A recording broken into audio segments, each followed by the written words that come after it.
Imagine discovering that the absolute best blueprint for human development, like a system capable of boosting a student's mathematical excellence by a staggering 130%, wasn't actually engineered in some Ivy League laboratory. Right.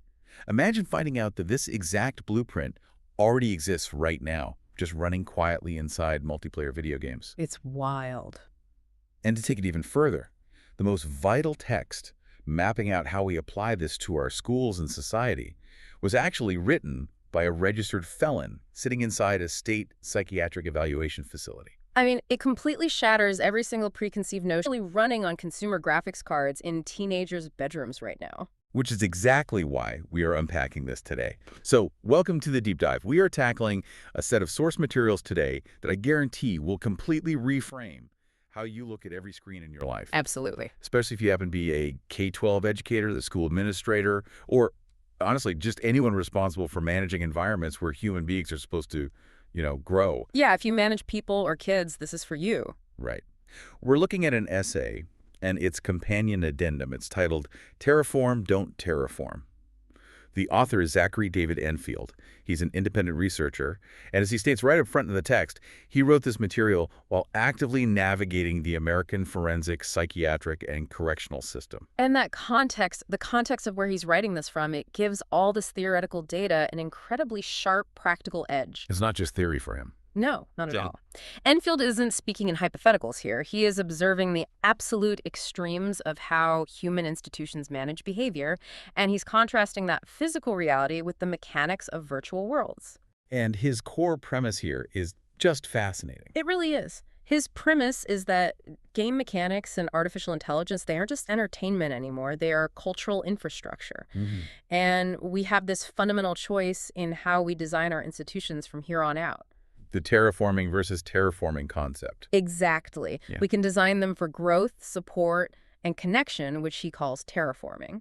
Or we can design them for fear, suspicion, and surveillance, which is terraforming. And the stakes of that choice are just astronomical. I mean, this isn't a peripheral conversation about, like, how much screen time your kid gets on a Saturday afternoon. No, it's way bigger than that. This is about the foundational philosophy governing how you learn, how you recover from trauma, and how you actually connect with society. But to really understand the sheer power of these virtual environments, we kind of have to start by looking at a crisis. Right? Yeah, a massive, mostly silent crisis that's happening right now. Right, where entire digital worlds are they're being erased from existence. And to grasp the magnitude of that erasure, we first have to quantify the space these worlds actually occupy in our culture. Give us the numbers, because they are staggering. So in 2024, the global gaming industry generated approximately $187.7 billion in revenue, Billion, with a B. with a B. That single figure eclipses the global box office and the recorded music industry combined. That is insane to think about. And we are looking at a population of 3.32 billion active players worldwide. So that is nearly half the human population interacting with this medium on some level. Exactly half the planet. Yet, if you walk into a standard school board meeting today or a legislative session, the rhetoric hasn't caught up at all. There is still this deeply entrenched societal reflex to just dismiss video games as toys. Right, just time wasters. Yeah, or worse, as these mere distraction vectors that pull people away from quote-unquote real life. But the public health data completely dismantles that narrative. I mean, a global survey published in 2023 by the Entertainment Software Association, they actually measured the psychological impact of these environments. And what did they find? 71% of regular players reported feeling less stressed when gaming, 61% measured a drop in anxiety, and 58% felt less isolated. Okay, let's pause on that mechanism for a second, because we really need to understand the why behind those numbers. Why does engaging with a high-stakes, stressful digital environment actually lower anxiety in the real world? It essentially comes down to predictability and agency. Okay, unpack that. Well, the real world is chaotic, right? It doesn't give you a clear set of rules, and it rarely gives you immediate fair feedback. Oh, for sure. You can do everything right at your job and still get fired. Exactly. But a well-designed game provides a structured environment where the rules are entirely explicit. If you perform action A, consequence B happens every single time. So it's the reliability. Yes, that reliability induces a psychological flow state. It buffers against the unpredictability of daily life. It offers this profound sense of agency that a lot of people, especially younger demographics, feel they just completely lack in their physical reality. So we have this medium that acts as a vital psychological buffer for billions of people. Yeah. And yet this exact medium is facing an existential threat that honestly would cause riots if it happened in any other industry. Oh, absolutely. The Digital Preservation Coalition, which is the group that tracks the longevity of digital assets, they recently updated their classification of shut down online games. Yeah, this was a big deal. They moved them to the category of practically extinct. Because the shift toward this always online infrastructure has created a situation where publishers hold absolute kill switches over culture. Right.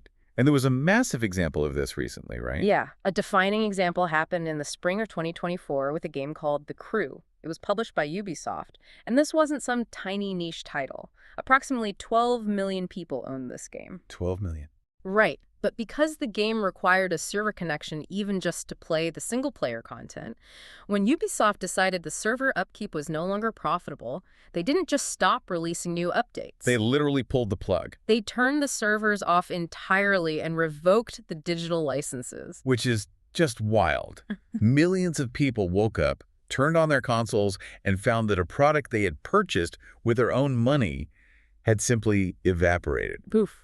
Gone. I mean, imagine if a city planner just decided to bulldoze a massive public park overnight because the city didn't want to pay the water bill for the sprinklers anymore.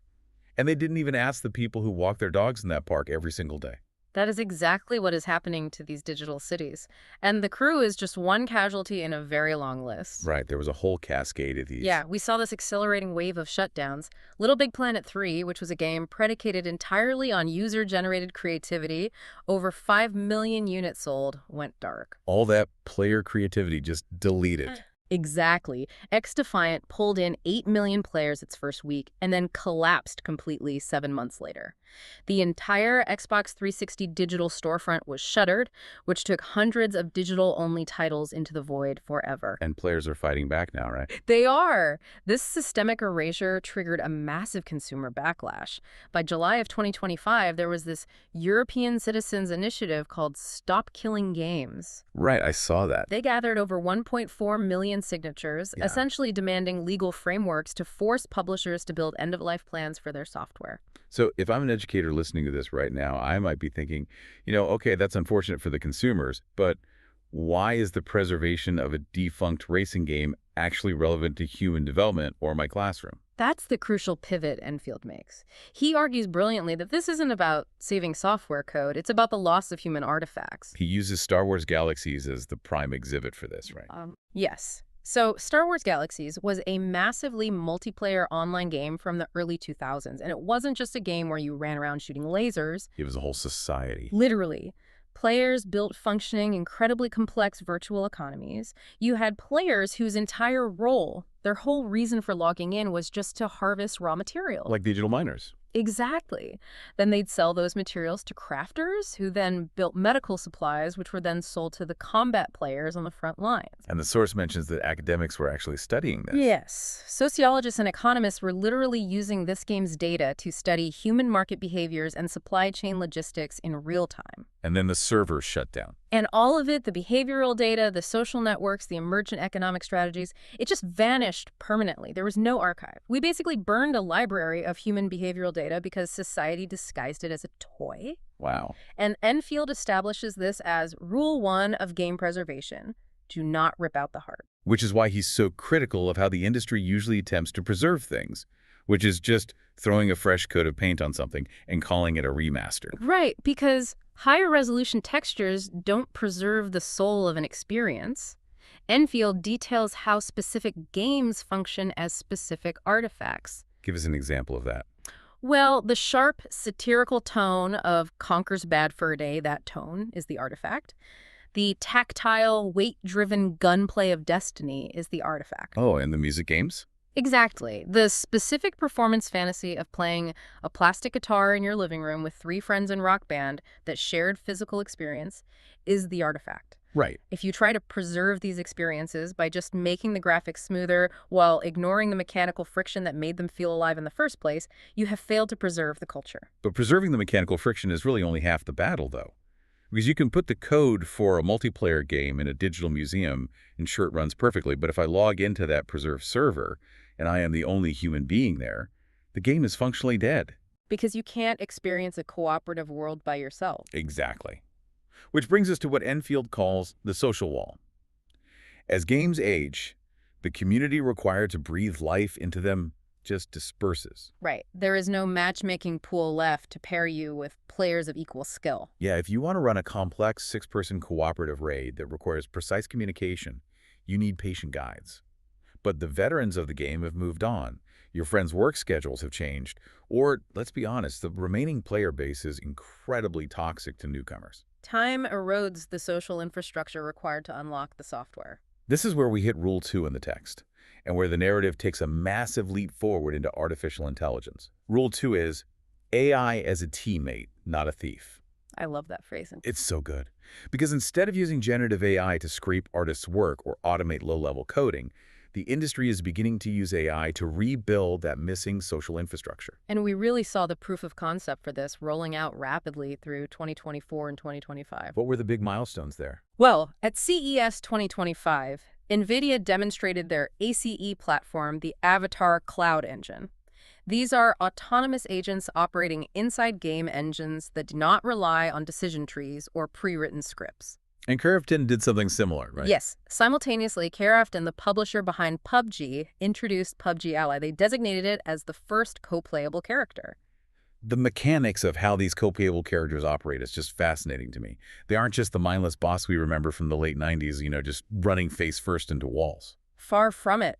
PUBG Ally processes natural voice speech in real time. But you just talk to it. Exactly. If you tell it, cover the ridge while I flank left, it actually understands the spatial geometry of the map. It understands the tactical concept of flanking. That's incredible. And it executes the maneuver while communicating back to you using game-specific terminology. It shares resources, it drops medical supplies when it sees your health bar dip, and it dynamically adjusts its aggression based on your specific playstyle. And Ubisoft introduced a similar project, too, called Teammates. They had these AI companions named Sophia and Pablo. The source notes that these agents actually read the context of your gameplay to understand your mood. Right, so if you were rushing in recklessly, they adapt to that. But the real magic here is their function as patient mentors. I mean, imagine loading into an incredibly dense, mechanics-heavy cooperative game for the very first time.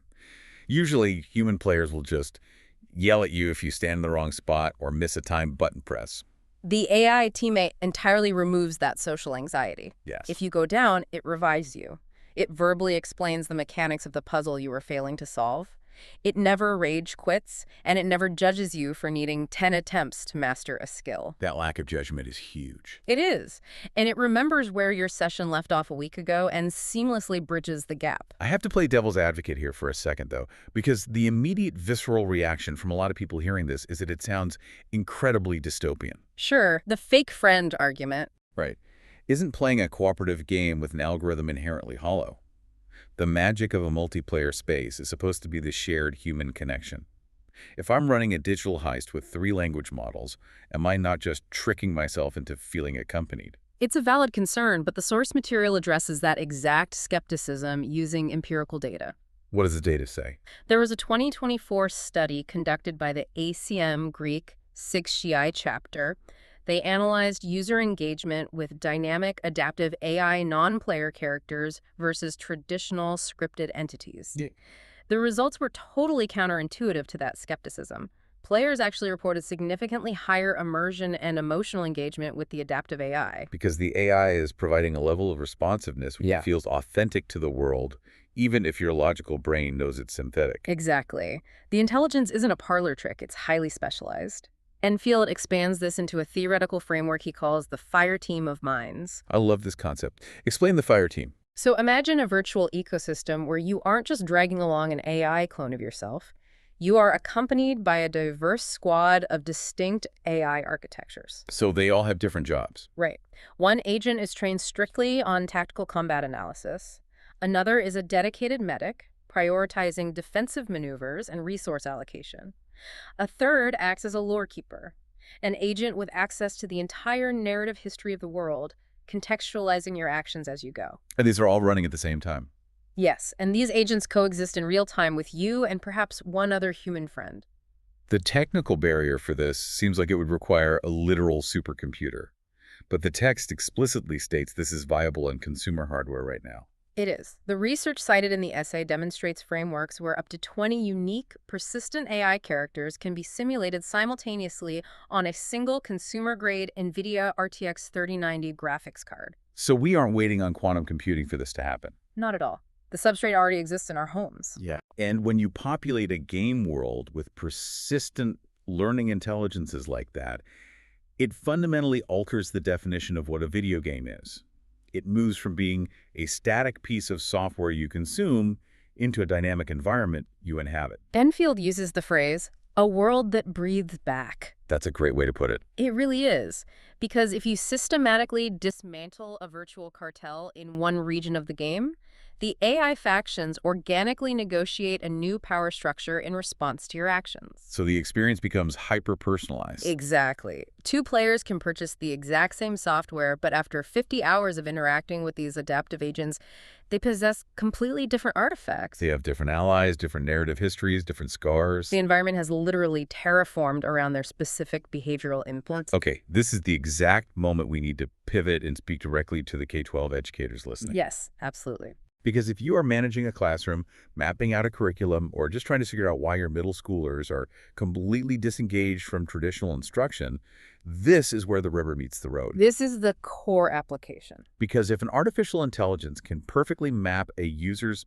behavioral patterns to patiently teach them how to survive a complex digital heist, it is performing the exact computational work required to figure out why an 8th grade student is failing algebra.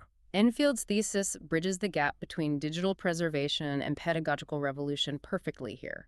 He argues that once you strip away the fantasy aesthetics of a video game, take away the dragons, the spaceships, the lasers, what you are left with is a pure, highly optimized engine for skill acquisition. A living game world is the ultimate classroom. Precisely. We really need to unpack the educational research provided in the source here, because the data isn't just showing a minor improvement over traditional methods.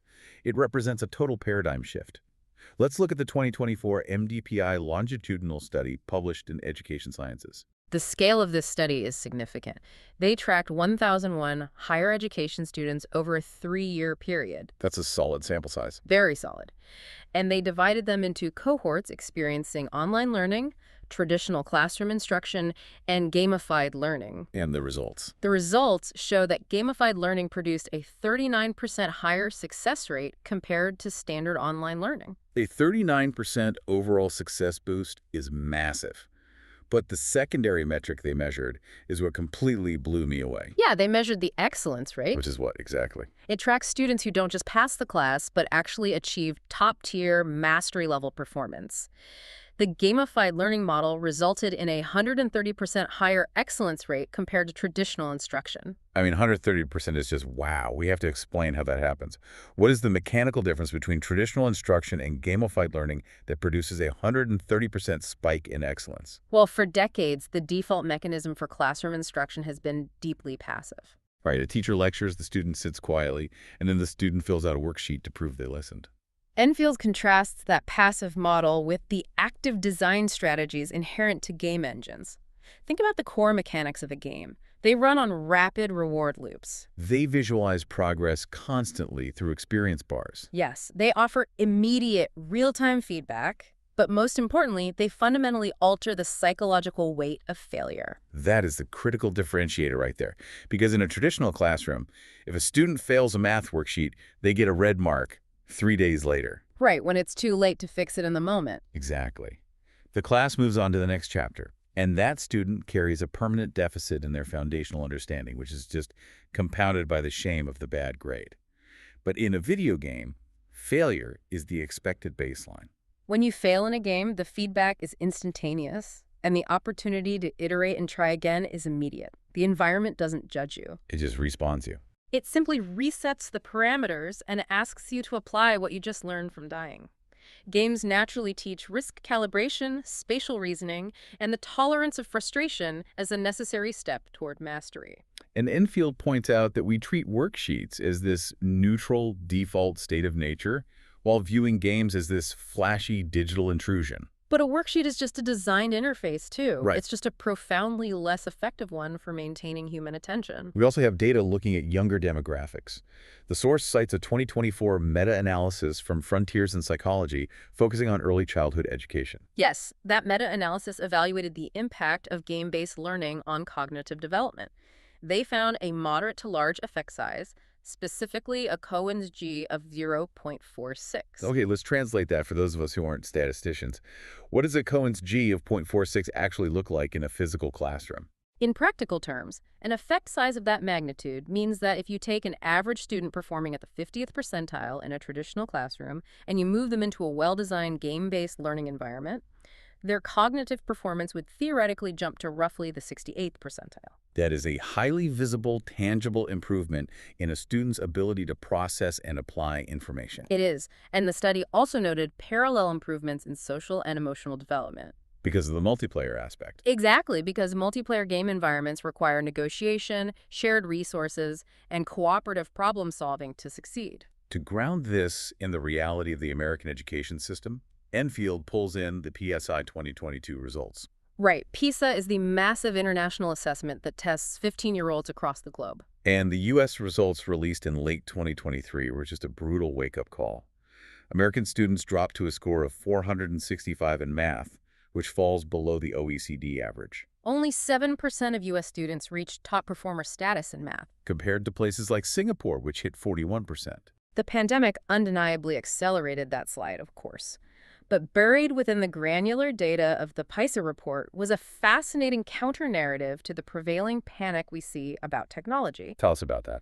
The data showed that students who spent between 30 minutes and 1 hour per day on digital devices, specifically for structured learning activities at school, actually scored 14 points higher on average in mathematics than students who spent 0 time on digital devices for learning. So the reactionary impulse we see a lot right now to just rip all the screens out of the classroom, ban the smartphones, and return exclusively to paper and pencils is actually counterproductive to what the data says. Exactly. The problem isn't the screen itself. The problem is passive consumption versus active design. Enfield argues that commercial games have been teaching complex, abstract concepts for decades without the player ever even realizing it. Oh, absolutely. I mean, a child playing Super Mario is constantly running basic algebraic logic.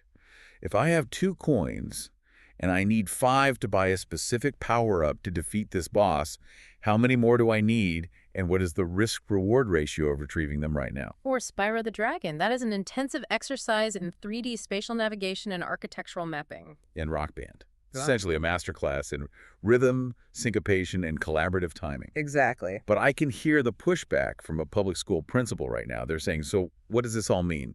This all sounds visionary, but I am dealing with severe budget deficits, a massive teacher shortage, and state testing mandates. How do we reframe this? I don't have the technical capacity or the millions of dollars required to build a blockbuster video game to teach my 8th graders algebra. And that is a totally fair concern. But the brilliance of the terraforming philosophy is that schools do not need to build the infrastructure from scratch. The commercial gaming and tech industries has already spent the billions of dollars developing the underlying architectures for these AI agents. Right.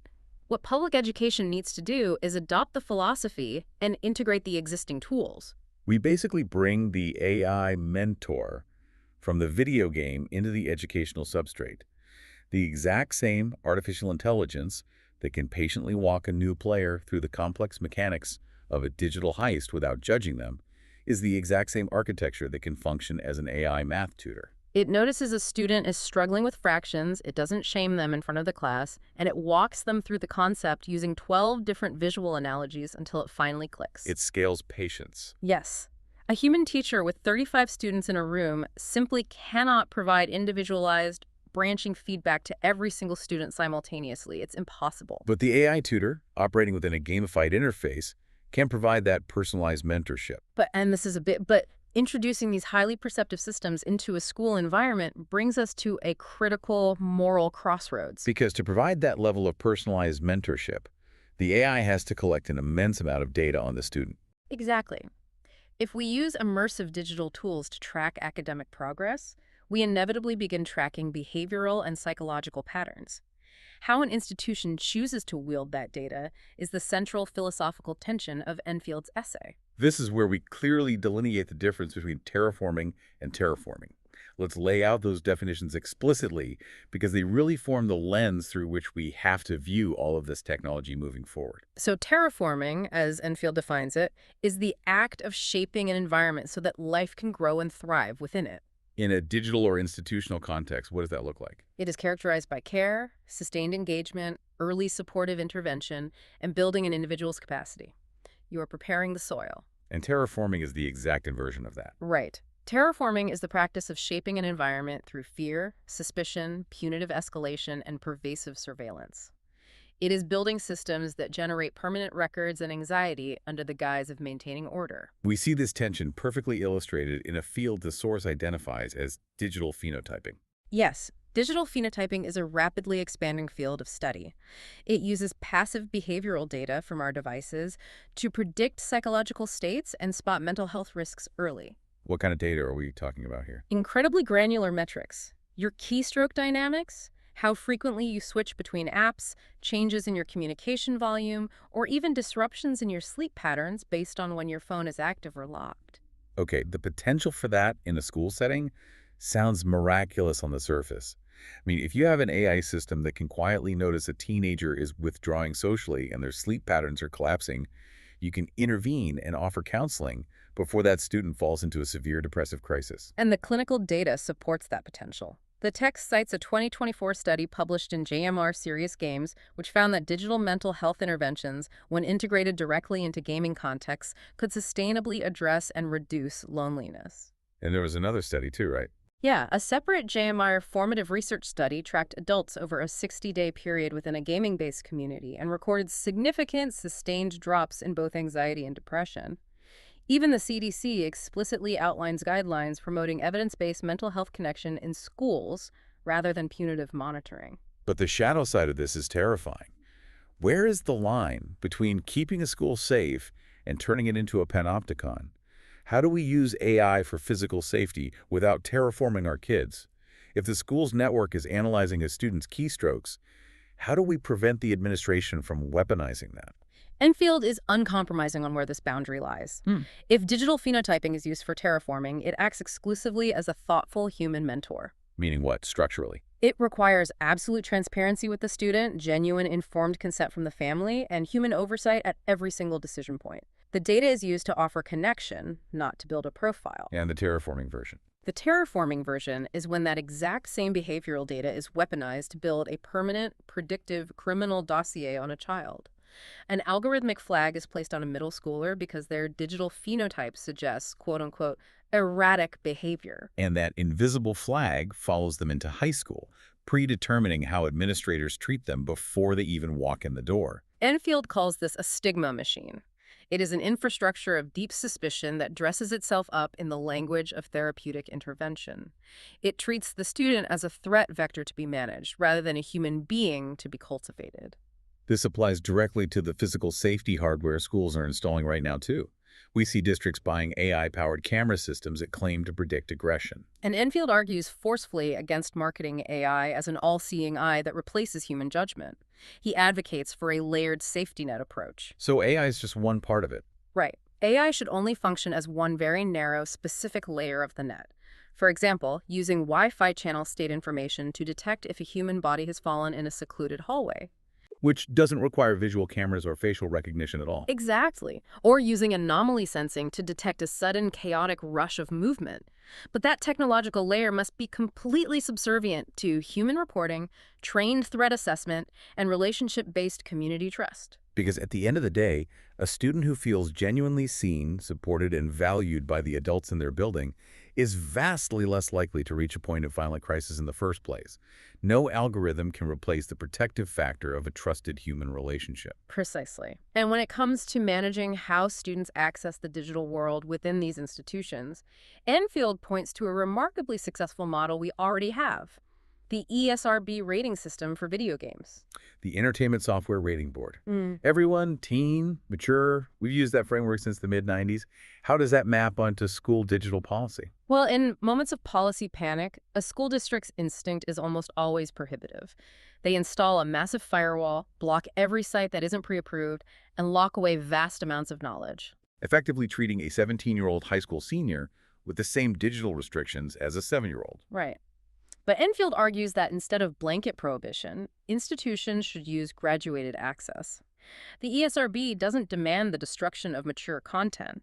It provides a structured pathway to access based on maturity, literacy, and supervision. So as a student demonstrates digital responsibility, media literacy, and accountability, their access to more complex, open digital environments expands. They earn the right to navigate the wider internet because they've proven they can handle the friction. Which necessitates a concept Enfield calls symmetrical accountability. I love that phrase. Yes, the student is accountable to the institution's rules. But crucially, the institution must be completely transparently accountable to the student. The student has a fundamental right to know exactly what behavioral data is being tracked, who has access to it, and how it is being used to evaluate them. Keeping the environment open, transparent, and geared toward growth. That is terraforming in practice. But to truly grasp why an open, shared environment is so vital, we have to look at the underlying mechanics of how intelligence actually evolves. Yes, this is a really fascinating part of the text. Here's where it gets really interesting. This brings us to AI convergence. It's highly technical, but it carries profound philosophical weight for how we structure society. Enfield examines what happens when multiple distinct artificial intelligence models are forced to interact within a shared environment. He anchors this by looking at a breakthrough event from 2016 involving Google's neural machine translation system. Walk us through what happened in 2016, because it sounds like something out of a science fiction novel.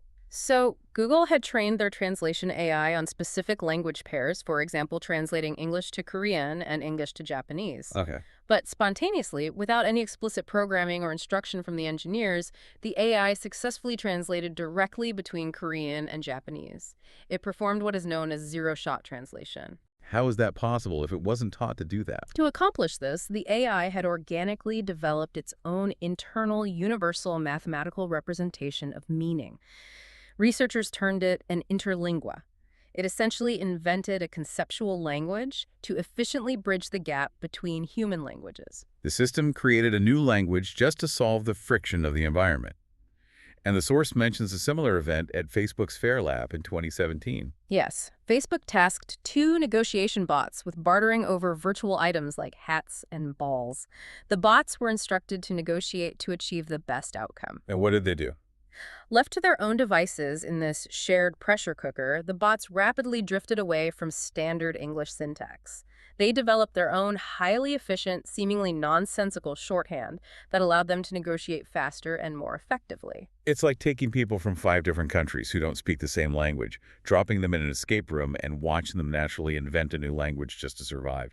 The shared environmental pressure literally forces the creation of shared meaning. That is an excellent analogy, and it perfectly illustrates a major contemporary hurdle in AI development known as the linear mode connectivity problem. Let's break that down. What is the linear mode connectivity problem? Right now, the tech industry is dominated by massive, isolated AI architectures built by competing corporations. You have OpenAI's models, Anthropic's Claude, Google's Gemini. These models are trained on completely different data sets using different underlying mathematics. They exist in completely different neighborhoods of parameter space. Let me pause you there to make sure we're visualizing this right. When you say parameter space, it's like having 3 different, highly detailed topographical maps of the exact same mountain. But one map uses GPS coordinates, one uses magnetic north and paces, and one uses satellite elevation data. Right. They all describe the same mountain, but you can't just overlay them on top of each other. The data points won't align. Exactly. If you try to forcefully mash the neural weights of Claude and Gemini together to create a superbrain, the resulting model degrades rapidly. It suffers from catastrophic interference because their mathematical histories are fundamentally incompatible. You cannot engineer merger from the top down. No, you can't. But Enfield proposes a solution based on his observations. The gaming substrate. Which is dropping them all into the escape room together. Precisely. Right. If you cannot forcefully stitch their code together, you place these distinct AI architectures inside a massive shared interactive gaming world. So they play together. Yes, they undergo the same cooperative raids, they suffer the same virtual consequences for failure, and they have to negotiate with the same human players.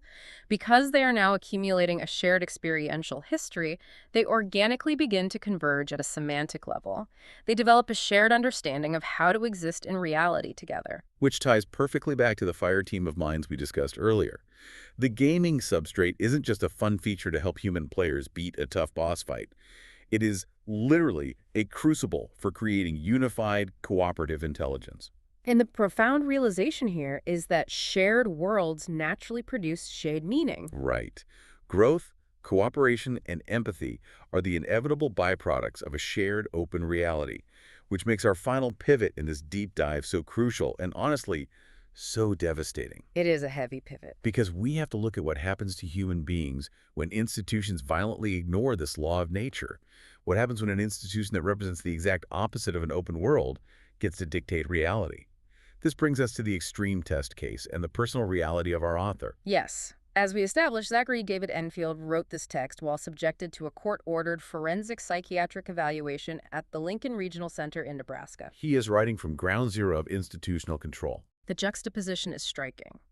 You have this incredibly dense, technologically prescient analysis of AI parameter space and gamified learning being offered by a man sitting inside a forensic psychiatric facility.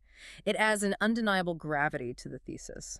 Enfield documents the specific mechanisms of control he observed there, focusing on a concept he calls rationed reality.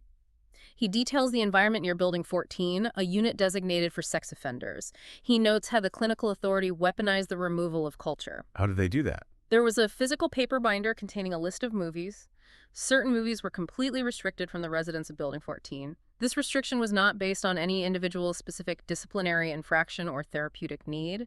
It was a blanket prohibition based solely on their categorical label. A clinical administrator's signature on a piece of paper dictating what specific slivers of normal human culture these individuals were permitted to experience. Enfield argues forcefully that this is not clinical management or rehabilitation. It is the arbitrary administration of reality itself. The underlying institutional justification is usually that depriving a person of a stimulus will somehow extinguish their desire for it, thereby inducing a state of corrected behavior. But the reality of human nature and the data in the source flatly contradicts that logic. Enfield writes a line that serves as the thesis for this entire section. Prohibition does not remove desire, it removes light. And once light is removed, the black market teaches in its place. And we see the manifestation of that black market across the entire American carceral system. When you artificially restrict access to general media, education, or communication, underground networks immediately form to fill the vacuum. It's inevitable. Enfield points to data showing that incarcerated individuals will pay upwards of $300 on the black market to obtain a jailbroken consumer tablet. And they aren't doing this to coordinate crimes, right? No, they are doing it simply to communicate normally with their families. Because the approved institutional tablets provided by the state are essentially surveillance traps that charge exploitative, exorbitant fees just to send a basic email to a loved one. The institution creates the scarcity, and the black market provides the relief. And the purest, most statistically devastating execution of this terraforming philosophy is the practice of solitary confinement. The statistics the source provides on solitary confinement are an absolute indictment of the system. Let's walk through them. If the state has the resources to confine someone in a segregation unit for 23 hours a day, why is there an excuse that they can't provide education in that same cell? Solitary confinement operates on the premise that total isolation produces reflection and correction. The data proves it produces the exact opposite. What does the data say? Individuals released directly from solitary confinement commit new felonies sooner and at significantly higher rates than individuals released from the general prison population. A study tracking outcomes from the Connecticut Department of Corrections revealed a staggering 92% rearrest rate within 3 years for individuals released from solitary. 92%. That is near total systemic failure. When looking at broader meta-analyses, the data consistently shows 40 to 70% higher odds of recidivism for anyone who has been held in solitary confinement. We have to ask why. Why does isolating someone fail so spectacularly to correct their behavior?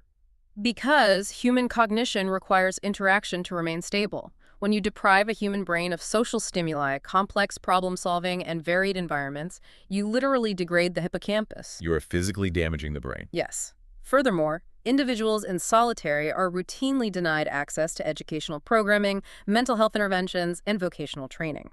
The state is expending an enormous amount of financial resources because solitary requires individual meal delivery, constant monitoring, and dedicated guard escorts to reliably produce a more damaged, more dangerous individual. Now contrast that staggering failure with the alternative Enfield presents, using data from the RAND Corporation regarding correctional education. The RAND study demonstrates the sheer power of terraforming, even inside a prison. Inmates who participate in correctional education programs have a 43% lower odds of returning to prison within 3 years compared to those who are denied access. And what about the cost? From a purely economic taxpayer perspective, vocational education inside state facilities produces a return on investment of $3.05 for every single dollar spent. Which forces a very uncomfortable question.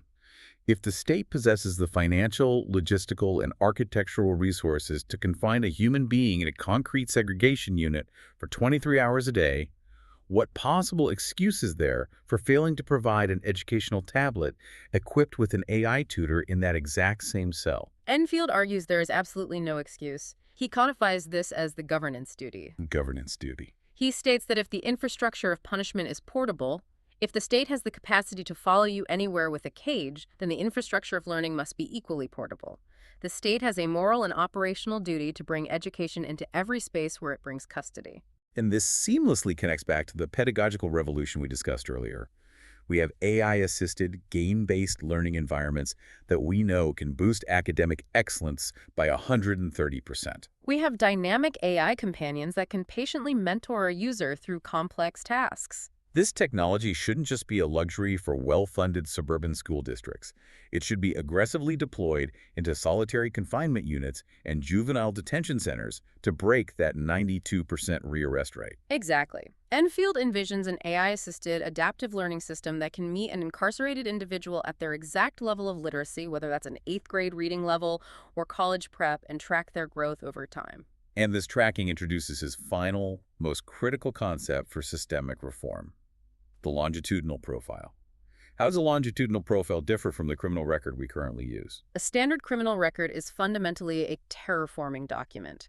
It is a permanent snapshot of your worst moments, frozen in amber. It provides zero context regarding your rehabilitation, your educational achievements since the conviction, or your psychological growth. It operates purely as a stigma machine, ensuring you are perpetually judged by a past failure. It's a receipt of harm, not a map of human capability. A longitudinal profile, by contrast, is a continuous living identity architecture. It tracks your participation in educational programs, your behavioral milestones, and your demonstrated correction over time. It provides a holistic, contextual view of the individual. And crucially, it operates on symmetrical accountability.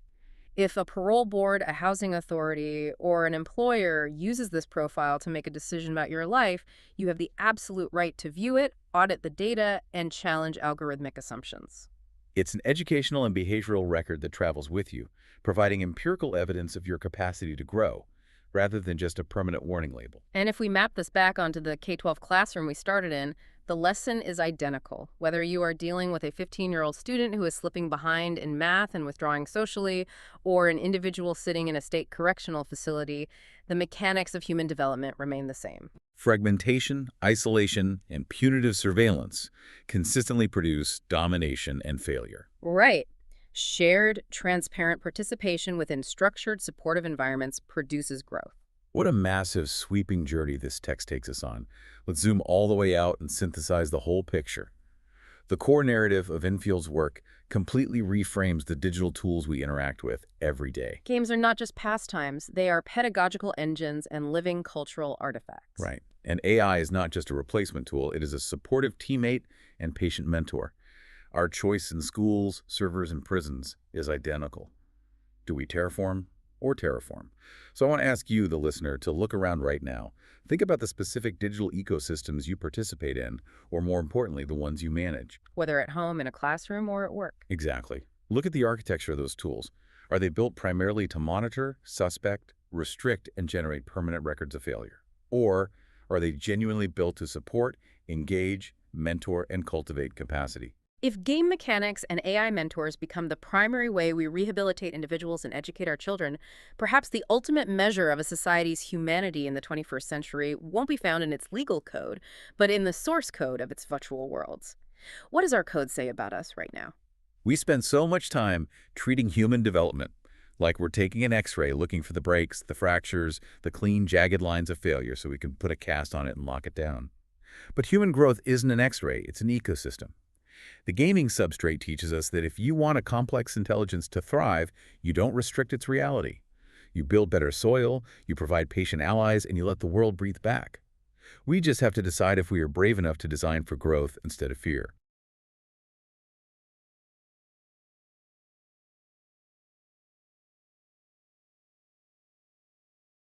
Hey everyone, and welcome.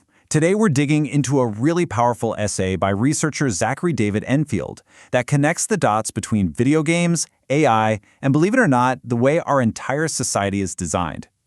It all kicks off with what seems like a simple question about gaming, but it ends with a massive choice about the kind of future we actually want to live in. So let's just dive right in with the question at the heart of this essay. In our digital world, online spaces don't just, fade away. Sometimes they are actively and deliberately erased. I mean, check out this wild example from 2024. The publisher Ubisoft didn't just turn off the servers for their racing game, The Crew. No, they went a step further and actually revoked the licenses for all 12 million people who bought it. They made it completely unplayable, forever. The game was just, poof, vaporized. And this is not just a one-off thing. As this chart from the source material shows, some informal audits suggest that a staggering 70% of online-only games are already gone or are at a super high risk of being lost for good. We're living through what the author calls a quiet digital mass extinction. So, you might be wondering, how do we get from dead video games to this grand philosophy for society? Well, the essay takes us on this fascinating journey, starting with what we lose when these worlds die, then how we might bring them back, which leads to this core idea called terraform, and finally, how that concept applies to everything from our schools to our justice system. All right, first up, let's get a handle on what we're really losing when a game's servers are shut down for good. The essay argues that we're losing entire digital cultures. And when you think about it, that makes sense, right? The inside jokes, the shared strategies, the whole vibe of a world. These are cultural artifacts. This sense of loss is exactly why a movement called Stop Killing Games has already gathered over 1.4 million signatures. They're demanding we start treating this like cultural preservation. Okay, so if these worlds are really worth saving, how in the world do we do it? Well, the essay suggests a path of genuine resurrection, not just slapping on a fresh coat of paint. And this is so crucial. Just making the graphics shinier completely misses the point. If a re-release doesn't save that original feeling, the tone, and the community culture that made people fall in love with it, well, it's not a resurrection. It's just a really expensive ghost of what it used to be. So the essay gives us two clear rules for this. First, don't rip out the heart of the game. You've got to preserve its soul. And second, use modern tech, specifically AI, to solve one of the biggest roadblocks for these old games: the fact that you often can't play them by yourself. Now, this is where it gets really interesting, because it totally reframes AI. Instead of being some threat that's here to replace us, AI becomes a teammate. The idea isn't just to have a bot fill an empty RAID slot. It's about creating an AI smart enough to actually explain complex mechanics to you, or even adapt its playstyle to match yours. It becomes a support system that could unlock decades of amazing multiplayer games, even if you're the only one online. And this is where the whole argument just takes this massive leap. We're pivoting from the world of games to a much bigger idea about how we should be building, well, basically everything. The author presents us with this core choice, this fundamental fork in the road. Are we building systems that terraform, creating environments where people can actually thrive and grow? Or are we building systems that terraform, shaping our world through control, fear, and suspicion? So let's see how this idea actually plays out in the world of education. The essay makes the case that games, as these terraforming tools, are an incredibly powerful and hugely underused way to teach. And wow, the evidence is pretty compelling. A major 2024 study that's cited in the piece found that gamified learning led to a stunning 39% higher success rate than your standard online course, and it was even 13% higher than traditional classroom instruction. I mean, the data is pretty clear. This stuff works. Now you compare that success with a pretty worrying trend in traditional education. The recent PISA results showed that U.S. 15-year-olds' math scores dropped by a big 13 points, falling below the international average for the first time. The old ways just aren't holding up. Okay, and now the argument takes a deeply personal turn, applying this whole terraform versus terraform idea to our most serious institutions, where the stakes are literally life and death. Right here, the author reveals his own background to ground this entire argument not in some abstract theory, but in direct, lived experience from inside a state psychiatric facility. For him, this isn't just a debate, it's his reality. And this slide just perfectly illustrates the data backing up his experience. A study in Connecticut showed that when you deny people programs and human connection, which is a clear form of terraforming, you get way worse public safety outcomes, a 92% rearrest rate for people released from solitary versus 66% for the general population. The approach of control and isolation is a clear failure. So the essay argues that we can use technology in one of two ways. We can use it to build a profile of support, of care, of early intervention, or we can use it to build a permanent stigma machine, a surveillance system that creates negative records that will follow a person for the rest of their life. And that brings us to the final and maybe the most crucial takeaway from this whole thing. None of this is an accident. This is a conscious choice we are making every single day in the design of all of our systems. The entire argument really boils down to this fundamental set of choices. It doesn't matter if we're talking about a video game server, a classroom, or an artificial intelligence. We are always choosing between these two paths. Are we going for preservation or erasure? Support or surveillance? Care or control? And this is the fundamental point.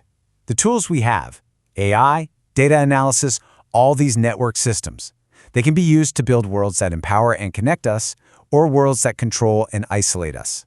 The tech itself is neutral. It's our values, our moral architecture that make all the difference. And so, the essay leaves us with this final, provocative thought. The tools are in our hands. The choice between terraforming and terrorforming is ours to make. So, which future are we going to build?